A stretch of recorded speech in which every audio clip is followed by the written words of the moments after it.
Welcome. Find a comfortable position. Let your breathing slow. Tonight, we'll move across the Great Plains of North America to a time when shelter meant understanding rain, wind, and the open sky. The Tipi was more than a tent.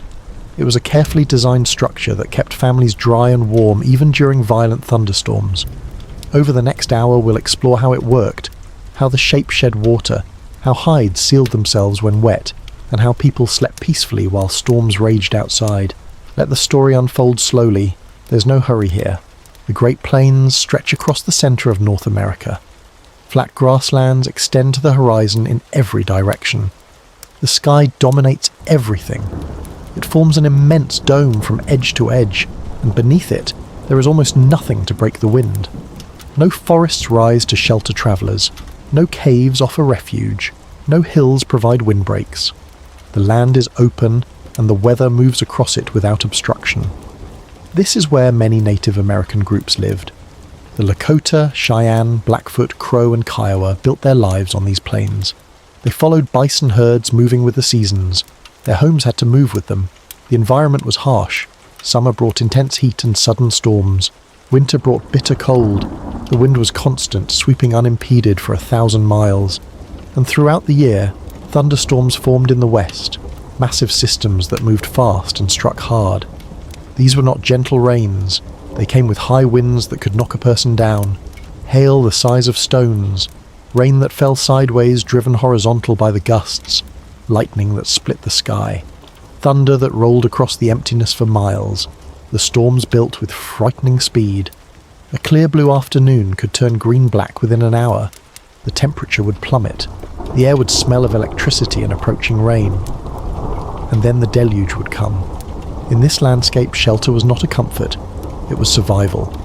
The question facing anyone living on the plains was fundamental. How do you stay dry and safe when there is nowhere to hide?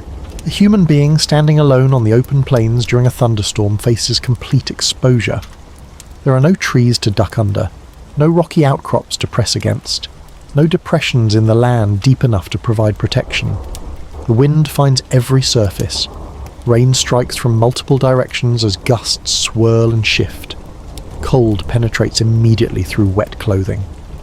And the psychological weight of the exposure, standing small under that vast, violent sky, is its own challenge. For people living on the plains year-round, this exposure was the central problem their homes had to solve. The shelter had to be effective against severe weather. It had to be portable, since the people moved regularly following game. It had to be constructed from available materials, and it had to be built and taken down quickly. The Tipi emerged as the answer to all these requirements. It was not invented in a single moment by a single person. It evolved over generations, with each refinement tested against the harsh reality of plains weather. What worked was kept. What failed was abandoned. The word Teepee comes from the Lakota language. Teepee means they dwell. Other groups had their own names for the structure, but the basic design was remarkably consistent across the plains. This consistency suggests that the fundamental principles were sound and widely recognized. The Teepee used long wooden poles arranged in a cone. Over these poles, a cover made from bison hides was stretched and secured. The result was a dwelling that could house a family, keep them dry during storms, provide warmth in winter, and be dismantled and moved in less than an hour. Understanding how the Tipi keeps rain out requires looking at each element of its design. The shape, the materials, the construction techniques all work together to create effective shelter in one of the most challenging environments on Earth. Before a storm arrived, life in a plains camp followed its daily patterns. Teepees were arranged in a circle, each structure identical in form but unique in size and decoration. The circle opened to the east toward the rising sun. Each family's teepee had its designated place within this arrangement. The camp circle was not arbitrary. It represented social organization made visible. Related families camped near each other. Leaders and important families might occupy specific positions. The layout reflected relationships, hierarchy, and tradition. Individual teepees stood 15 to 20 feet apart, close enough for community but far enough for safety and privacy. The spacing allowed wind to flow between structures without creating turbulence. It prevented fires from spreading if one teepee caught flame. It gave children space to play and adults room to work. During fair weather, much of life happened outside. Women worked on hides, scraping, tanning, sewing. They gathered in groups, their hands busy while they talked. Men maintained weapons and tools, or sat in council discussing hunts and camp movements. Children ran between the lodges, their games mimicking adult activities. Cooking fires burned outside the teepees. Food was prepared in the open air, meat dried on wooden racks. Herbs and plants collected during summer were sorted and stored. The work of survival filled the daylight hours. The teepees themselves stood with their lower edges rolled up or propped open with sticks. This created shade while allowing cooling breezes to flow through. The interiors were visible from outside. Sleeping robes folded neatly, storage containers arranged along the walls, personal belongings organised in their places. Smoke rose from the smoke holes at the top of each teepee. Even with outdoor cooking, small fires burned inside for warmth on cool mornings or for specific tasks. The thin columns of smoke climbed straight up into still air, marking each dwelling. Dogs moved through the camp, scavenging scraps. Horses grazed on the surrounding prairie, watched by young herders who kept them from wandering too far. The herd represented wealth and mobility, the means by which the camp could move when necessary. This was the normal rhythm, the calm pattern that storms would disrupt but never destroy. The teepee's shape was its first and most obvious defence against plains weather. The cone is one of the most stable geometric forms. It has no flat surfaces for wind to push against. No matter which direction the wind comes from, it encounters a curved surface that deflects the force around the structure. A rectangular building with flat walls acts like a sail. Wind pressure builds on the upwind side, trying to push the structure over. The flat surface gives the wind something to grab, but a cone presents no such opportunity. The wind splits around it, flows past and rejoins on the other side. This aerodynamic principle allowed Tipis to stand in winds that demolished other structures. Early frontier cabins with their flat walls and roofs could be torn apart by plain storms. Square canvas tents would collapse or blow away. Teepees remained standing. The angle of the cone mattered. Most teepees rose at an angle of about 60 to 70 degrees from horizontal. This steep pitch served multiple purposes. It created a strong structure, it maximised interior space, and critically, it shed water immediately. Rain striking the steep sides of the teepee ran downward without hesitation. There was no flat surface where water could pool, no gentle slope where it might accumulate. Gravity pulled every drop straight down to the ground. This prevented the weight of accumulated water from straining the structure. The height of the cone was also important. A typical family tipi stood 15 to 18 feet tall at its peak. This height, combined with a base diameter of 12 to 15 feet, created the optimal angle for both stability and water shedding. Storm clouds on the plains build with dramatic speed. The first sign is often a darkening on the western horizon. The blue sky begins to shift toward grey, then toward an ominous greenish-black that signals severe weather. The clouds rise vertically, towering thousands of feet into the atmosphere. They form the characteristic anvil shape, flat on top where they hit the upper atmosphere, spreading outward. These are some of the most powerful storms on Earth. The temperature drops suddenly. What might have been a warm afternoon suddenly feels cool. The change can be 10 or 15 degrees in just minutes. The wind shifts, becoming erratic, gusting from one direction, then another. The smell changes. A sharp electric scent of ozone mixed with the smell of rain itself and dampened dust from miles away. Birds grow quiet. Animals sense the approaching storm and seek shelter. The horses bunch together, turning their backs to the wind. Dogs move closer to the teepees. The light changes as clouds block the sun. Shadows disappear. Everything takes on a flat grey appearance. Colours mute. The world loses its depth in the strange pre-storm light. People in the camp notice all of these signs. They have seen storms approach 1,000 times. They know what is coming. When a storm approached, preparation was methodical. Women, who owned and maintained the teepees, moved through specific tasks with practiced efficiency.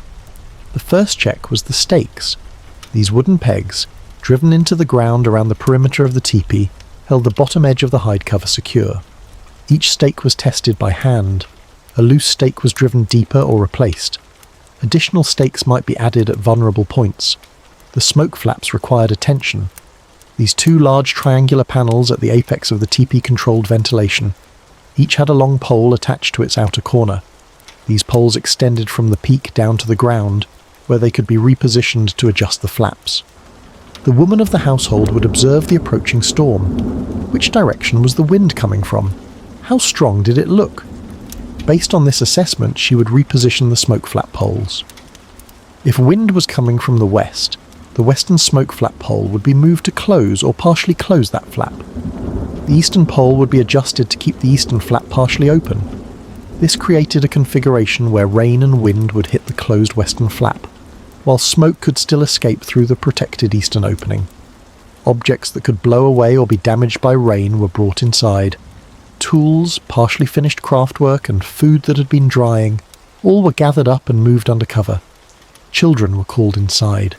They knew the routine and came without argument.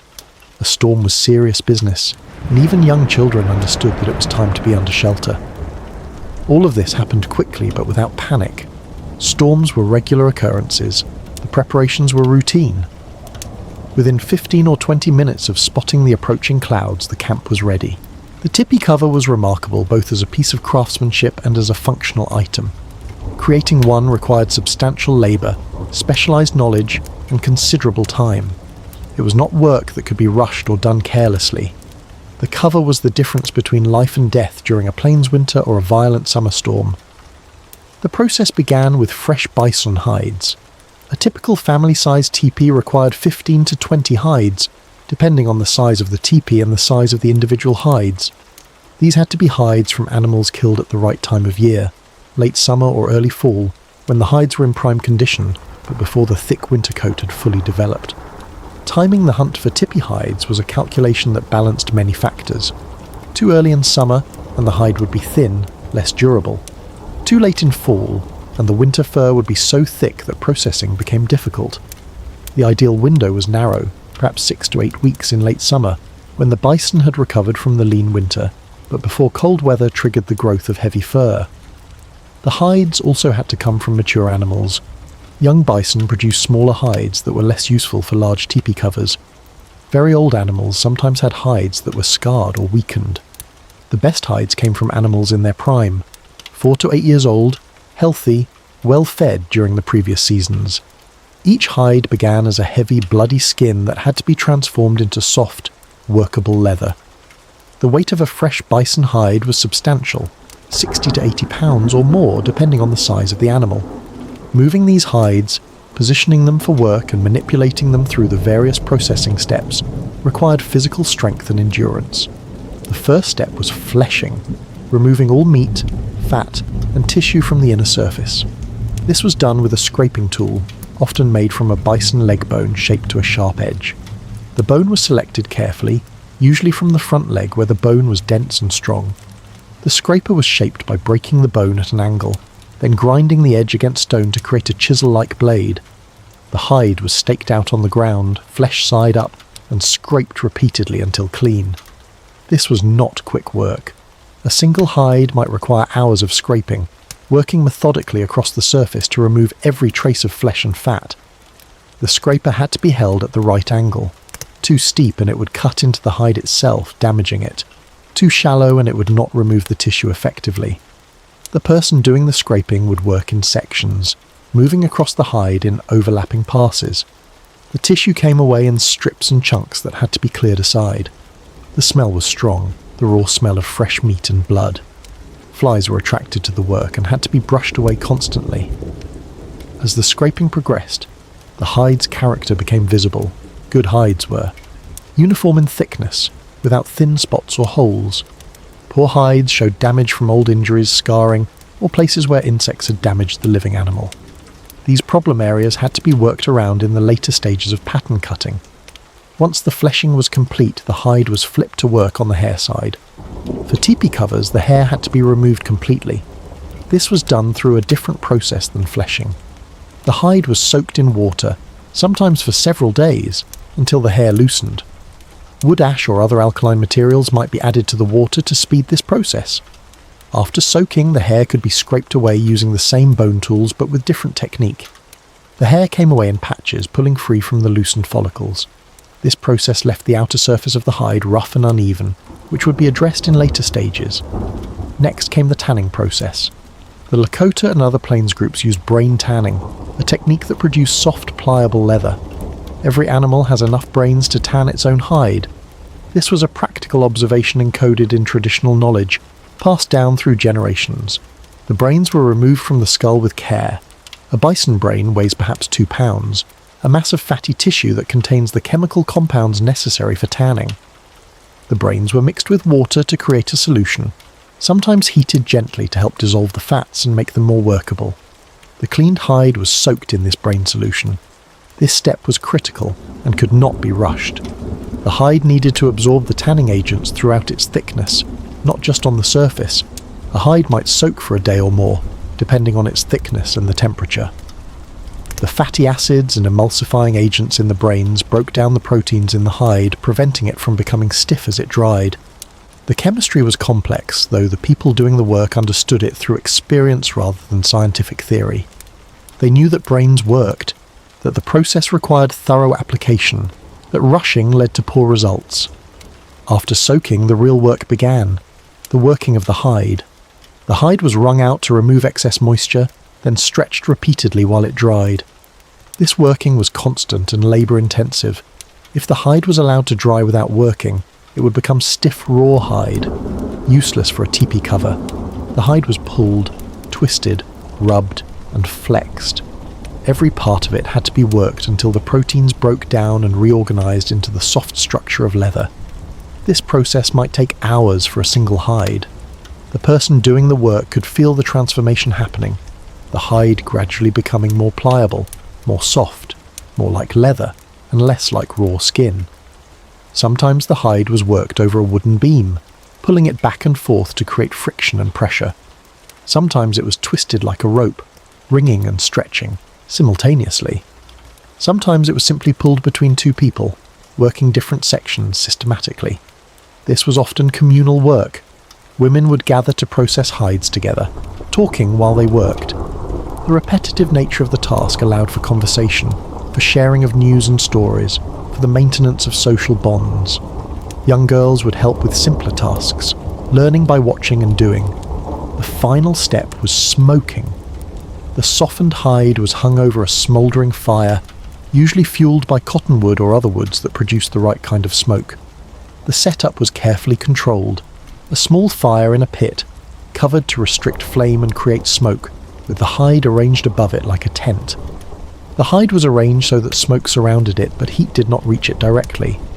Cool smoke was essential. Hot smoke would cook the hide and ruin it, making it stiff and brittle. The temperature had to be monitored constantly. If the fire flared up, it had to be smothered immediately. Smoking took hours or even days, depending on the size of the hide and the conditions. The hide had to be turned and repositioned to ensure even smoke penetration. The process could not be rushed. Inadequate smoking would leave the hide vulnerable to water damage. The smoke deposited resins and other compounds into the fibres of the leather. This accomplished several things. It made the hide more water-resistant by coating the protein fibres with hydrophobic compounds. It prevented the hide from stiffening if it got wet and dried again. The smoke treatment made the tanning permanent. It gave the leather its characteristic golden brown colour, ranging from light tan to deep brown, depending on the intensity of smoking.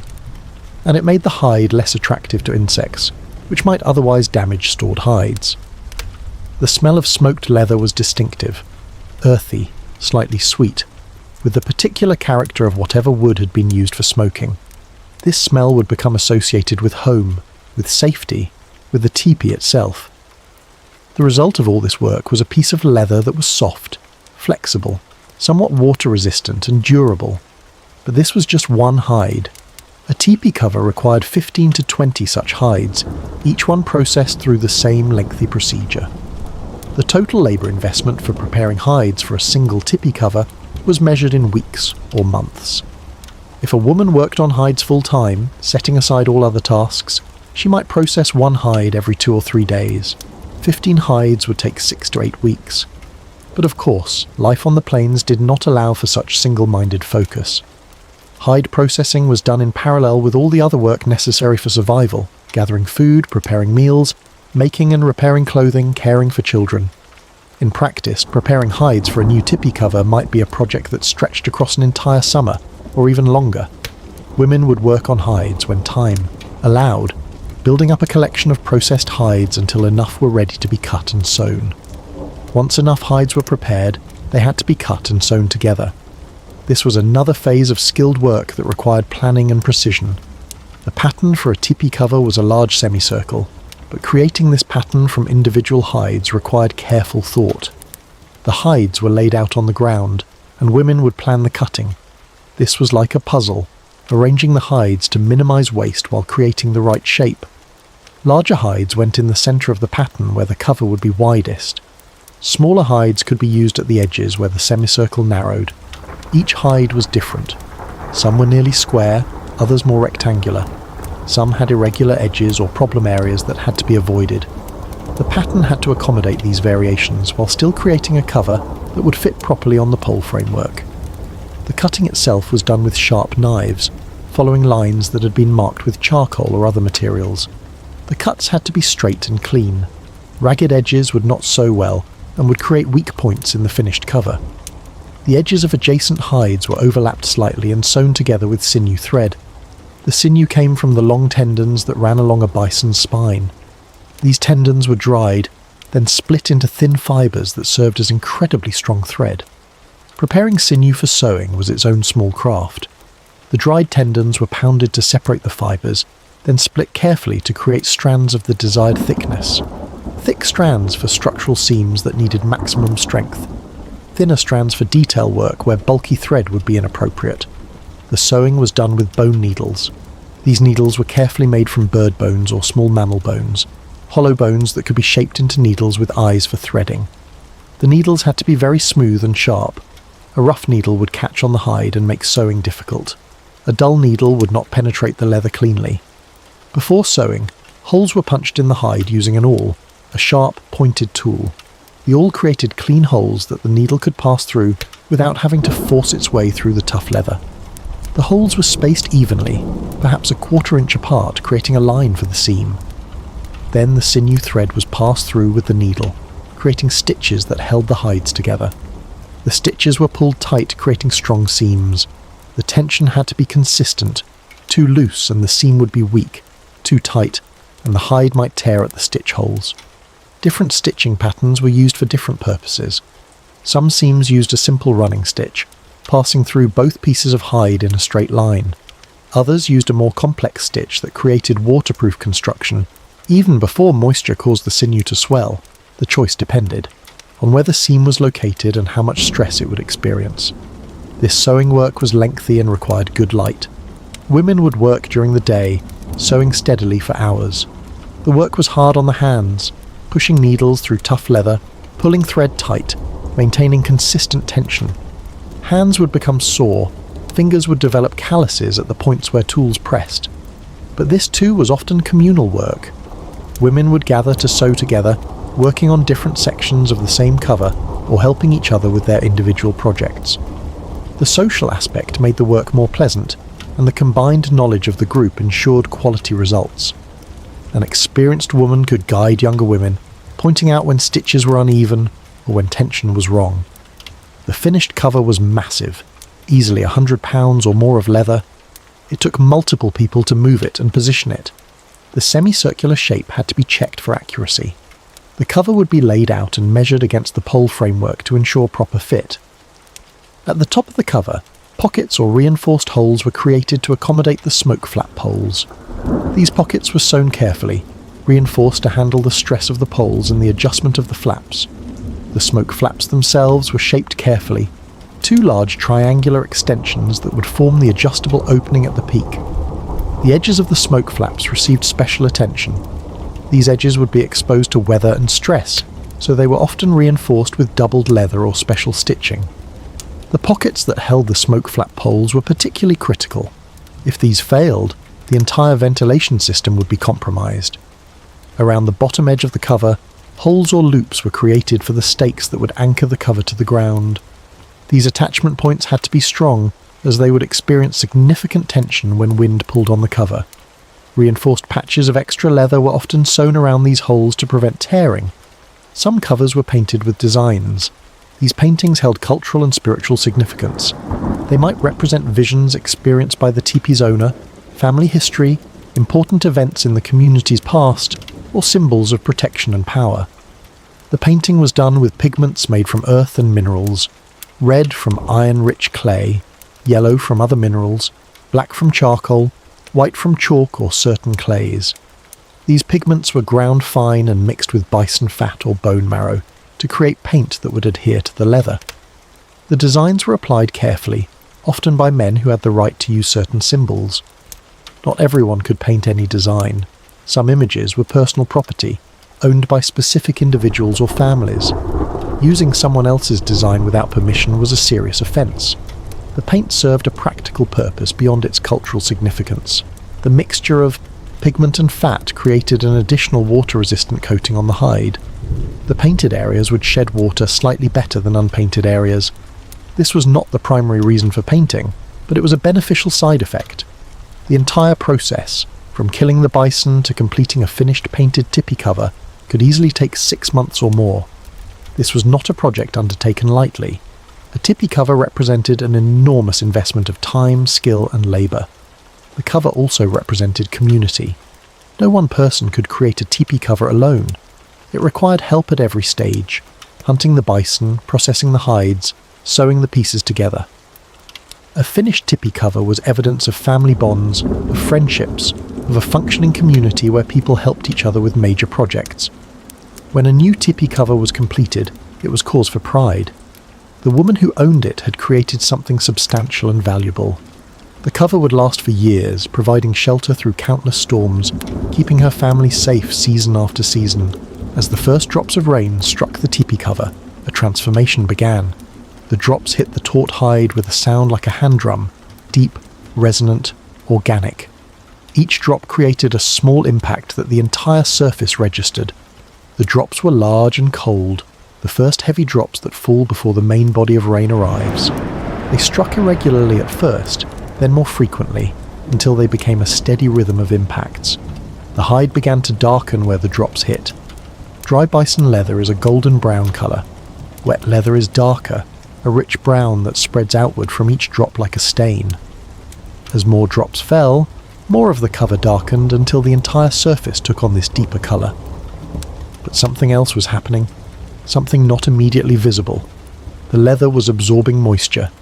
Each individual fibre in the hide was taking in water molecules, and as the fibres absorbed water, they swelled. This swelling happened at a microscopic level. Collagen fibres, the protein strands that make up leather, have a structure that allows them to absorb water. As they do, they expand, each fibre getting slightly larger. This appears paradoxical. As individual fibres swelled and got fatter, they pulled tighter against each other, making the overall piece of leather contract. The fibres were expanding, but the hide was shrinking. Across the entire surface of the tipi cover, millions of fibres were swelling simultaneously. This collective swelling had a macroscopic effect. The hide began to shrink and pull taut. Wrinkles smoothed out. Loose areas tightened. The surface became smooth and drum-like. This tightening was progressive. The more rain fell, the more moisture the hide absorbed, the tighter the cover became. Within 15 or 20 minutes of steady rain, the cover would be drum-tight, stretched so taut that striking it would produce a clear, resonant tone. This tightening created a smooth, continuous surface that shed water more efficiently. Any small gaps between individual hides closed as the leather swelled. The surface became increasingly impermeable. The sinew stitching was also responding to moisture. Sinew, like hide, absorbs water and swells. The thread running through the seams was expanding, filling the needle holes that had been created during sewing. The swelling sinew plugged these holes, making the seams watertight. This was not a design feature that required any action. It was simply a property of the materials. When the materials got wet, they sealed themselves. The rain that threatened to penetrate the teepee also triggered the mechanism that sealed it shut. As the rain intensified from scattered drops to a steady downpour, the transformation of the teepee cover continued. The hide was not just tightening, it was becoming heavier. Leather absorbs a surprising amount of water, A dry bison hide weighs perhaps 15 to 20 pounds. A fully saturated hide can weigh twice that or more. With 15 to 20 hides in a full tipi cover, the added weight from absorbed water could easily total 100 to 200 pounds. This added weight seemed like it would be a problem. More weight meant more stress on the structure. But the teepee's design turned this weight into an advantage. The weight of the saturated cover pressed downward on the pole framework. At the top, where all the poles met, this downward pressure forced the poles more tightly together. The weight also pressed the bottom edge of the cover more firmly against the stakes, holding it to the ground. The entire structural system, poles, cover and stakes, worked together more effectively when the cover was wet than when it was dry. The storm itself made the tipi stronger. The weight of a fully saturated tipi cover could exceed 300 pounds. This was a massive amount of weight perched atop a pole structure. In most architectural contexts, this would be a serious problem requiring substantial foundations and strong materials. But the tipi's conical geometry made this weight into a structural advantage. Understanding how requires thinking about force vectors, the direction and magnitude of forces acting on the structure. The weight of the cover created a downward force distributed across the entire pole framework. At each point where the cover rested on a pole, there was a downward push. These pushes were not distributed evenly. More weight rested on the poles near the widest part of the cone, less on the poles near the top. Each downward force created a reaction force pushing back up through the pole. But because the poles were angled, leaning inward toward the centre, the reaction force had both a vertical component and a horizontal component. The horizontal components of these forces, acting on all the poles simultaneously, pushed inward toward the centre of the structure. This inward push compressed the junction where all the poles met, locking them together more tightly. At the same time, the bottom of each pole was pushed outward by the geometry of the cone. The inward push at the top and outward push at the bottom created tension along the length of each pole. This tension stiffened the poles, making them act more like rigid beams than flexible sticks. The bottom ends of the poles pressed into the ground. The outward force, combined with the weight from above, wedged each pole into the earth. The poles were not set in holes or attached to foundations. They simply rested on the ground surface. But the forces acting on them made them remarkably stable. A pole that someone might be able to pull out of position when the cover was dry became nearly impossible to move when the cover was wet and heavy. The combination of weight, geometry, and friction locked everything in place. This system was self-stabilizing. The heavier the cover became, the more stable the structure grew. The stronger the wind blew, the more the weight of the cover was pressed downward, and the more secure the poles became. There was a limit, of course. Exceptionally severe winds or catastrophic amounts of weight could overcome the structure. But under normal storm conditions, even very severe storms, the Tipi remained stable precisely because of the weight that seemed like it should cause collapse. Every shelter that contains a fire faces the same engineering challenge. The fire needs oxygen to burn. The combustion process consumes oxygen and produces carbon dioxide and other gases. These gases, along with smoke particles, must exit the shelter or they will accumulate to dangerous levels. The solution seems simple: create an opening for smoke to escape. But an opening that lets smoke out also lets rain in. This is particularly problematic in the teepee, where the fire is directly in the centre of the floor beneath the highest point of the structure. An unprotected hole at the peak would allow rain to fall directly onto the fire. If the fire goes out, the shelter loses its heat source. It also loses the ability to cook food and boil water. In a prolonged storm, a dead fire could mean wet, cold conditions that threaten survival. The Plains tribes developed a solution: adjustable smoke flaps that could be positioned to allow smoke out while keeping most rain from getting in. This system was elegant, flexible, and required no complex components. At the top of the teepee, where the poles met and the hide cover came to a point, there was not a simple hole. Instead, there were two large flaps that could be adjusted to control the size and shape of the opening. These flaps were formed from the cover itself.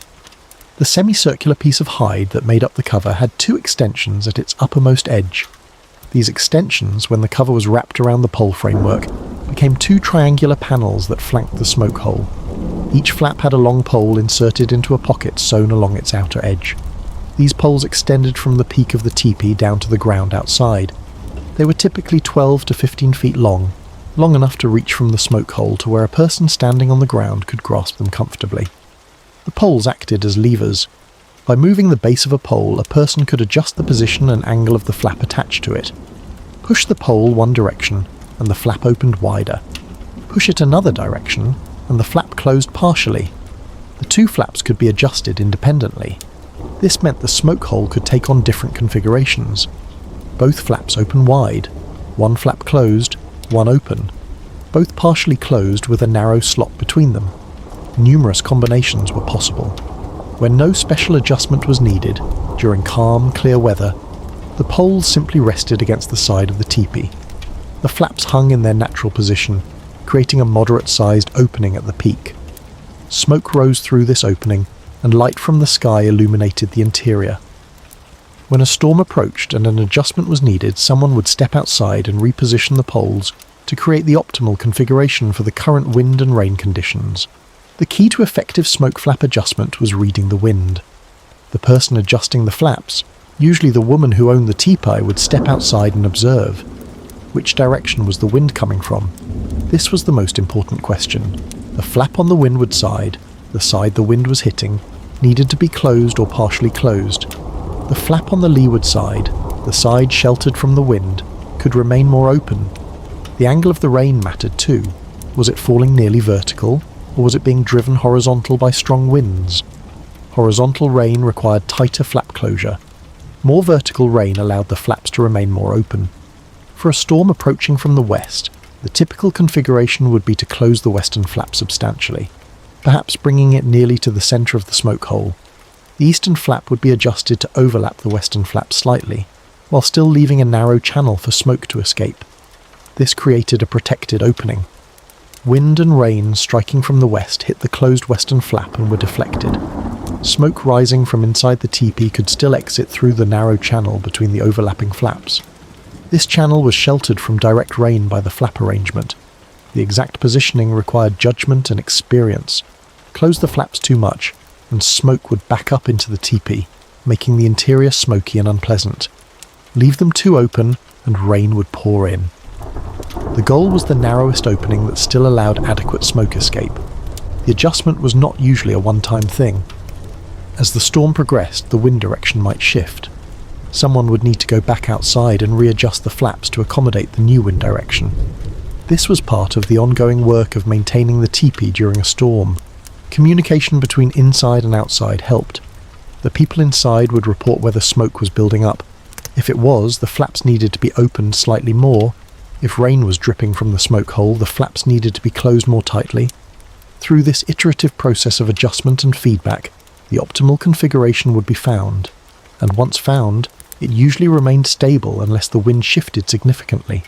The adjusted smoke flaps did more than physically block rain. They created an aerodynamic effect that actively drew smoke out of the teepee. When wind flows over an obstacle, it creates changes in air pressure. On the windward side, pressure increases slightly as air piles up against the obstacle. On the leeward side and above the obstacle, pressure decreases as air accelerates around or over it. This is the same principle that generates lift for an airplane wing. Air moving faster over the top of the wing creates lower pressure above than below, and this pressure difference creates lift. At the Tipi's smoke hole, the adjusted flaps created a similar effect. Wind striking the closed flap was deflected upward. As it flowed over and past the flap, it created a zone of reduced pressure immediately above the smoke hole opening. This low-pressure zone acted like a vacuum, pulling air upward from inside the teepee. Smoke rising naturally from the fire was grabbed by this pulling action and drawn out more forcefully than it would have exited on its own. The result was improved draft. The fire burned more efficiently because it had a steady supply of fresh air being pulled in from below to replace the smoke being pulled out above. The smoke exited cleanly rather than lingering inside or backing up during gusts. This aerodynamic ventilation was particularly important when the smoke hole had to be narrowed to keep rain out. A small opening might not seem adequate for ventilation, but the low pressure effect created by the wind made even a narrow opening effective. The system was self-regulating to some degree. If the fire burned hotter and produced more smoke, it also produced more rising heat, which increased the natural draft. If wind speeds increased, the low pressure effect became stronger, pulling more vigorously. The ventilation adapted naturally to changing conditions. There were limits, of course. In extremely strong winds, the draft could become too strong, pulling smoke out so forcefully that it also pulled cold air in, making the interior uncomfortable. But for normal storm conditions, the aerodynamic effect enhanced ventilation, while the flaps protected against rain. Even with properly adjusted smoke flaps, some water inevitably found its way into the teepee.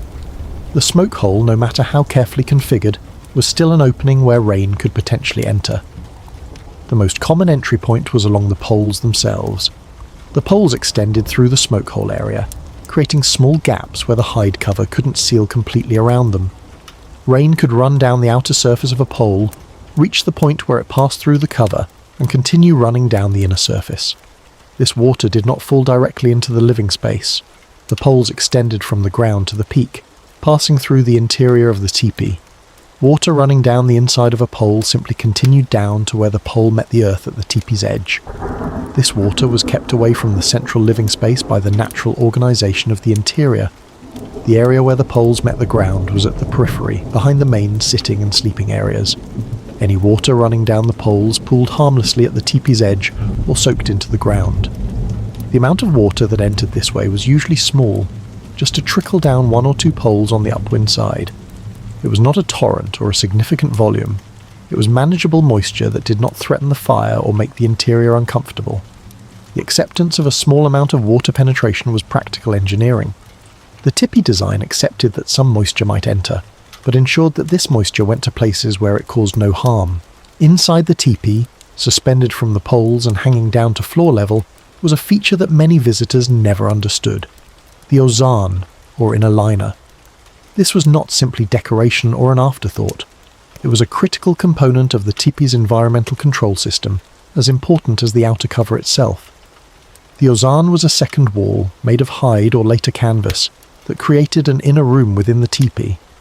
It hung from the poles at a height of about 6 to 8 feet off the ground, depending on the size of the teepee.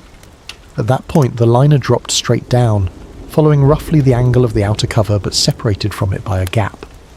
The liner was not a continuous piece. It was made from sections of hide sewn together, much like the outer cover, though typically requiring fewer hides since it didn't need to extend all the way to the peak.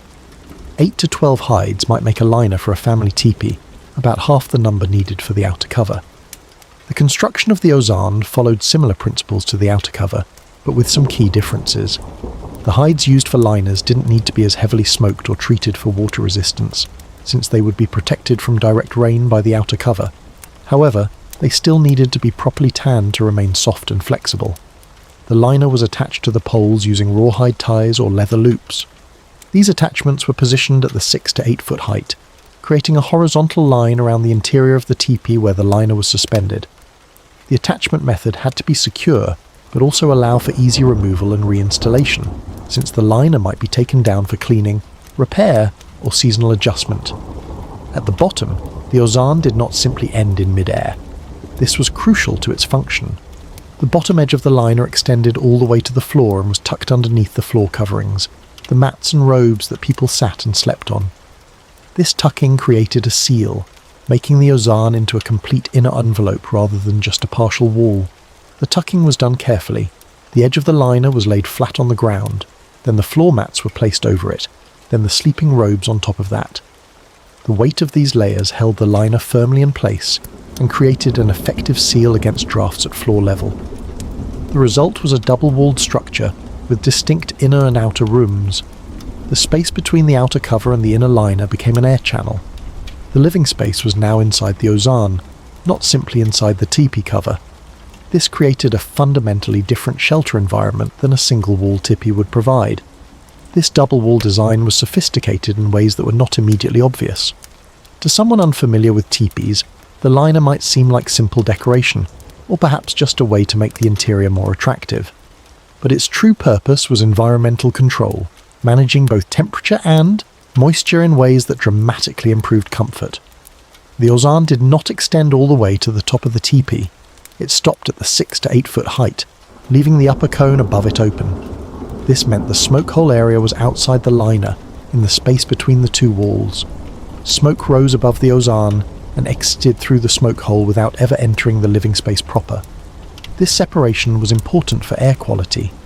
The smoke from the fire rose naturally with the hot air.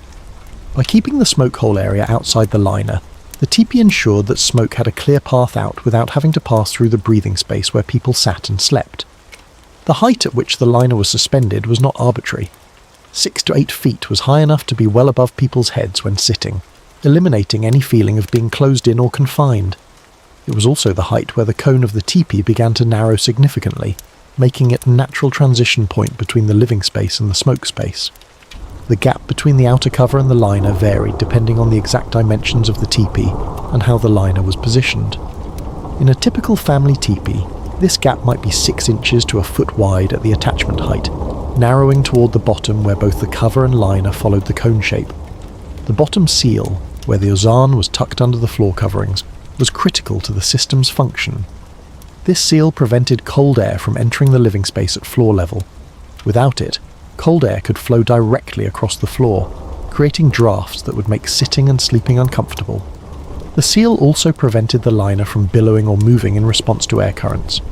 By anchoring it firmly at the bottom, the liner remained stable and in position, maintaining the proper air gap between itself and the outer cover. From inside, sitting within the liner, the teepee seemed smaller than it actually was. The visible walls were the liner, not the outer cover, so the apparent diameter was reduced by a foot or two depending on the width of the air gap. But this enclosed feeling was not claustrophobic. It was cozy, intimate, protective. The liner created a defined space that felt more room-like than tent-like. The walls were close enough to touch, to lean against, to hang things from. This created a sense of being in an actual room, rather than just under a large cone of hide. The colour and texture of the liner affected the interior atmosphere. Most liners were made from hides that had been tanned but not decorated, maintaining the natural golden brown colour of the leather. This warm colour, illuminated by firelight, created a golden glow throughout the interior. Some families decorated their liners with paintings similar to those on the outer cover. These interior paintings were often more personal than the exterior ones, depicting family scenes, personal visions, or daily life. The paintings provided something pleasant to look at during the long hours spent inside during storms or winter. The liner also provided privacy within the teepee. In a large family teepee, different sections of the interior might be designated for different family members. The liner created walls that, while not solid barriers, provided visual and acoustic separation. Conversations on one side of the teepee were somewhat muffled for those on the other side. The liner could be adjusted seasonally. In summer, when insulation was less critical, some families might roll the bottom of the liner up a foot or two, creating an opening that allowed more air circulation. In winter, the liner would be tucked tightly under the floor coverings to maximize insulation. Some families used double liners in extreme cold, 2 layers of hide with an additional air gap between them. This created 3 walls total: outer cover, first liner, second liner. The double liner system provided exceptional insulation for winter camping in the harshest conditions. The maintenance of the liner was part of regular teepee upkeep. The liner collected smoke residue over time, though less than the outer cover since most smoke stayed above it. Periodically, the liner would be taken down, cleaned and aired out. This was typically done during warm weather when the teepee could be used without the liner for a few days. Repairs to the liner were simpler than repairs to the outer cover since the liner didn't face weather directly. Small tears or separated seams could be sewn without the urgency that a damaged outer cover would require. This made liner maintenance less critical but still important for long-term performance. The liner was often one of the items that a daughter would inherit from her mother, or that would be given as a wedding gift. A good liner, well made and well maintained, could last for many years and represented significant value and labour. Understanding the liner was key to understanding how the teepee actually worked. Without the ozan, the teepee was simply a hide tent, functional but basic. With the ozan, it became a sophisticated environmental control system that managed temperature, moisture, and air quality with elegance and effectiveness. The air gap between the outer cover and the inner liner was the key to the teepee's thermal efficiency. This gap, ranging from 6 inches to over a foot depending on the size of the teepee, created a continuous pocket of trapped air that surrounded the living space on all sides. Air conducts heat poorly. The molecules are far apart, making direct heat transfer slow and difficult. But air only insulates when trapped and still. Moving air carries heat away through convection, which is why a breeze feels cooling even on a warm day. The gap between the teepee cover and the ozan trapped a large volume of air in a thin layer all around the living space. This air could not easily escape or circulate because it was confined between two surfaces that followed the same conical shape. It became still, and still air insulates. Heat from the fire and from the bodies of people inside the teepee radiated outward in all directions. When this heat reached the ozan, some passed through the hide and warmed the air in the gap, but much of the heat was reflected back into the living space by the liner itself. The air in the gap, once warmed, stayed warm. It had nowhere to go. It could not rise out of the gap because the gap was sealed at both top and bottom. It could not flow around the teepee because the gap was continuous and enclosed. This trapped warm air created a thermal buffer between the cold outer cover and the warm interior. Heat trying to escape from the living space had to pass through the ozan, then through the air gap, then through the outer cover. Each layer slowed the heat loss. Modern double-pane windows work the same way.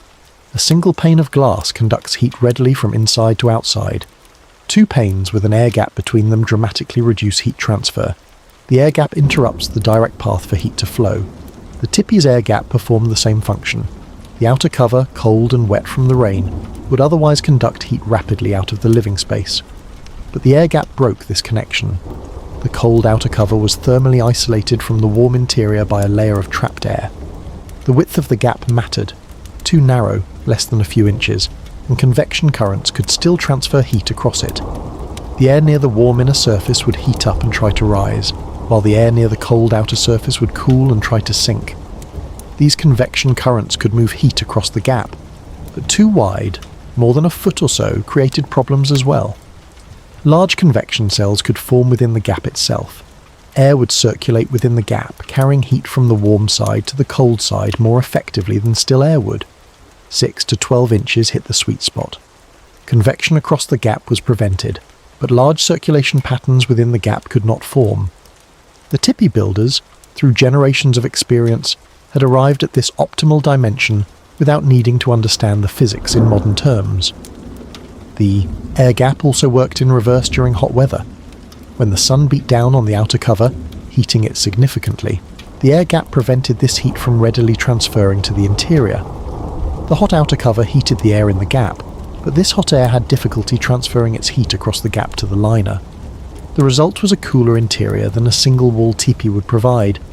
This created thermal mass effects, slow responses to temperature changes that made the teepee more comfortable throughout the day and night cycle. During the day, the interior stayed cooler than outside.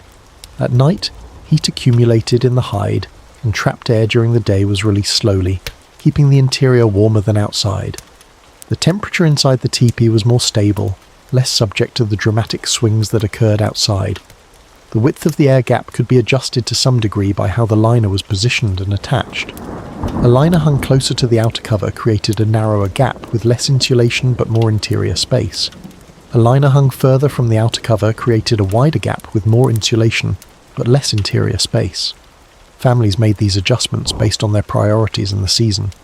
In the coldest winter conditions, maximizing the air gap was preferred, even though it reduced interior space slightly. The extra insulation was worth the trade-off. In milder weather, a narrower gap provided adequate insulation while maximizing usable interior space. The continuity of the air gap was also important. The gap extended all the way around the teepee in a continuous envelope. There were no breaks or gaps where heat could leak through easily. The only opening in the system was at the top where the ozan ended, but this was intentional. It allowed smoke to escape while the living space below remained insulated. This continuous insulating envelope meant that every part of the living space was protected equally. There were no cold spots where the insulation was inadequate. The entire perimeter of the teepee maintained the same thermal barrier. The system was passive and required no energy input or active management once set up. The air gap simply existed, doing its work continuously without attention. This passive effectiveness was one of the teepee's great strengths. It provided excellent insulation without requiring any ongoing effort to maintain performance. The thermal efficiency of the air gap system meant that families could maintain comfortable interior temperatures with surprisingly small fires. A fire that would barely heat a room in a modern house could keep a teepee comfortably warm because so little heat was lost through the walls. This fuel efficiency was critical on the plains where wood was often scarce. The system also responded well to changes in occupancy. When the teepee was full of people, their body heat contributed significantly to the interior temperature. With multiple bodies, each radiating about 100 watts of heat, a family of 6 might add 600 watts of heat even without a fire. The insulating air gap trapped this body heat effectively, making the interior comfortable with little or no fire needed. When the teepee was occupied by fewer people, or when outside temperatures dropped severely, the fire could be increased to compensate. The system was flexible and adaptable to different conditions and needs. Modern insulation uses this same principle. Fiberglass insulation traps air in tiny pockets between glass fibers. Foam insulation traps air in sealed bubbles. Double-pane windows trap air between 2 sheets of glass. Modern sleeping bags use layers of down or synthetic fill to trap air in a fluffy matrix. All of these modern technologies exploit the same physical property. Trapped air is an excellent insulator. The Tipi builders discovered and applied this principle centuries before modern physics explained why it worked. Through observation, experimentation, and accumulated experience, they created an insulation system that rivals modern engineered solutions in effectiveness. The ozan served a second critical function beyond thermal insulation: water management. During a rainstorm, moisture could penetrate the outer cover or condense on its inner surface. Without the ozan, this water would drip directly onto the people and belongings inside the teepee, making the interior damp, uncomfortable, and potentially dangerous in cold weather. Understanding how the teepee managed water requires understanding the sources of unwanted moisture and the paths it could take. There were several ways water could threaten the interior during a storm, and the ozan addressed all of them. The first source was rain that penetrated the outer cover. Even with brain-tanned, smoked leather that was somewhat water-resistant, prolonged exposure to heavy rain could allow some moisture to work through. Leather is not perfectly waterproof. It resists water well, especially after proper treatment, but under sustained assault from driving rain, some moisture would eventually penetrate. The penetration often occurred at seams, where 2 hides were sewn together. Despite the sinews swelling action that sealed most seams effectively, old seams that had been stressed and repaired multiple times might have weak spots. A seam that was slightly separated, or where the sinew had weakened over years of use, could allow water to seep through slowly. Water could also penetrate through thin spots in the individual hides. Bison hides varied in thickness and quality. An area that had been scarred during the animal's life might be thinner and less resistant to water. A hide that had been over-scraped during processing might have spots where the leather was thinner than ideal. These weak points could allow moisture to work through under sustained rain. The second source of moisture was condensation. This was often a bigger problem than direct penetration, especially in cold weather storms. When warm, humid air from inside the teepee contacted the cold inner surface of the outer cover, the moisture in that air condensed into droplets. This is the same phenomenon that creates condensation on cold windows in modern houses. The air inside a house is warmer and more humid than the air outside. When this warm, moist air touches a cold window, it cools below its dew point, and the moisture condenses into visible drops on the glass. In the teepee, the process was identical. The interior air was warmed by the fire and humidified by cooking, breathing, and the presence of warm bodies. This warm, moist air rose naturally with the heat. When it reached the peak of the teepee and contacted the cold outer cover, condensation formed. The amount of condensation could be substantial. In cold, wet weather, the temperature difference between inside and outside might be 40 or 50 degrees. This large temperature difference caused significant condensation. Without proper management, condensation droplets would grow on the inner surface of the outer cover, coalesce into rivulets, and run down the hide, eventually dripping onto everything below. The third source of moisture was the small amount of rain that entered through the smoke hole. As discussed earlier, even with properly adjusted smoke flaps, some rain could work its way in, particularly running down the interior surfaces of the poles. This water needed to be managed and directed away from the living space. The ozan intercepted all of these moisture sources before they could affect the interior. Any water that penetrated the outer cover or condensed on its inner surface would run down the hide following gravity and the cone shape. The water didn't drip or fall in drops. It ran in thin films or small rivulets along the leather, following the path of the least resistance downward. When this water reached the height where the ozan was attached to the poles, 6 to 8 feet above the floor, it encountered the liner. The water could not continue down the inner surface of the outer cover because the ozan was in the way, blocking the path. Instead, the water transferred to the outer surface of the ozan and continued downward along that surface. The transfer was smooth and continuous. The ozan's angle roughly paralleled the angle of the outer cover, both following the cone shape. Water running down one surface transitioned naturally to running down the other. The transfer point, where the ozan attached to the poles, was not a place where water pooled or dripped. It was simply a transition from one drainage path to another. The attachment method for the ozan was designed to facilitate this water transfer. The liner was not tightly sealed against the poles. There was space for water to flow around the attachment points and continue downward on the liner's outer surface. As the water ran down the outer surface of the ozan, it moved through the air gap between the walls. It was now inside the insulating envelope but outside the living space. The family inside on the other side of the ozan was completely unaware of this moisture. They couldn't see it, couldn't hear it, couldn't feel it. The water flowed silently down hidden channels. The rate of water flow varied depending on storm intensity and the condition of the outer cover. In a light rain with a well-maintained cover, the flow might be minimal, just a few trickles down the ozan in the spots where seams were oldest or where condensation was heaviest. In a severe, prolonged storm with an older cover, the flow might be more substantial, with multiple rivulets running down different sections of the liner. But even substantial flow was manageable, because the system was designed to handle it. The water didn't accumulate or pool anywhere. It simply kept flowing downward, following gravity along the smooth leather surface of the ozan. At the bottom of the ozan, where it was tucked under the floor coverings, the water reached the end of its downward path along the liner. But this wasn't the end of its journey. The floor coverings, mats, and hides were not watertight barriers. They were porous enough that water could pass through them, though slowly. The water soaked through the bottom edge of the ozan first, wetting the hide at its lowest point. From there, it continued soaking through the willow mats that formed the first floor layer. The woven structure of the mats allowed water to pass between the rods. The water dripped through the mats and reached the earth beneath. The ground under the teepee's floor absorbed this water, dispersing it into the soil. Soil is naturally porous, especially the prairie soils that were rich in organic matter and had good structure from grass roots. The water soaked in and dispersed laterally and downward, carried away by capillary action and gravity.